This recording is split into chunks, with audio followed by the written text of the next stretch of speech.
ब्रह्मा, विष्णु, महेश ये तीनों देवता सनातन धर्म के आधार स्तंभ माने जाते हैं, जिनमें ब्रह्मा सृष्टि के निर्माता, विष्णु संचालनकर्ता और महेश सृष्टि के संहारकर्ता माने गए हैं। परंतु सृष्टि के निर्माता ब्रह्मा जी की पूजा सिर्फ पुष्कर अजमेर में की जाती है।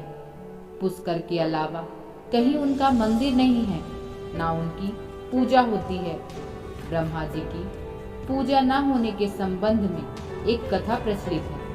कहते हैं ब्रह्मा जी ने सृष्टि की रचना के लिए राजस्थान के पुष्कर में यज्ञ का आयोजन किया था।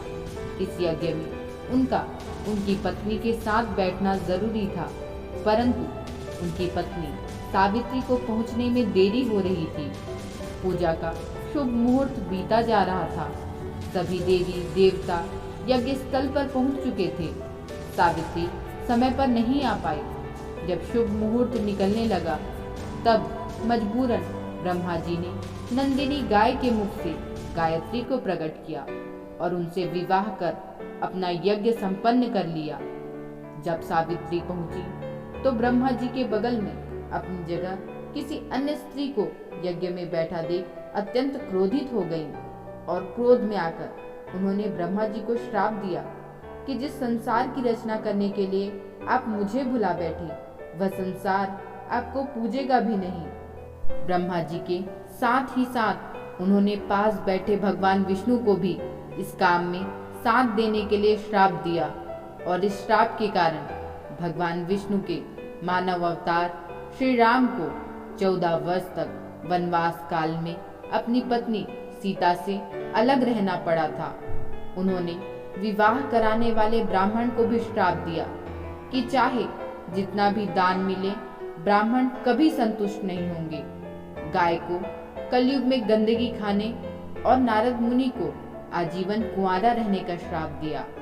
बाद में देवी देवताओं ने सावित्री जी को अपना श्राप वापस लेने का आग्रह किया। लिया हुआ श्राप वापस नहीं लिया जा सकता था। गुस्सा शांत होने पर उन्होंने ब्रह्मा जी से कहा कि पूरे संसार में केवल पुष्कर ऐसी जगह है जहां आपका मंदिर होगा। अगर किसी ने कहीं और आपका मंदिर बनाना चाहा तो उसका विनाश निश्चित है। इसी के चलते ब्रह्मा जी का एकमात्र मंदिर पुष्कर राजस्थान में स्थित है। इस मंदिर की गिनती भारत के प्रमुख तीर्थ स्थलों में होती है। अरावली पहाड़ियों से घिरा पुष्कर बेहद खूबसूरत और प्राकृतिक सौंदर्य से भरा है। शास्त्रों के अनुसार पुष्कर का महत्व हिंदू धर्म में उतना ही है जितना कि बनारस और प्रयागराज का है। ऐसा माना जाता है कि अगर आपने चारों धाम बद्रीनाथ, जगन्नाथ, रामेश्वरम और द्वारका के दर्शन कर लिए हैं, लेकिन आपने पुष्कर का दर्शन नहीं किया है, तो आपकी यात्रा सफल नहीं मानी जाएगी।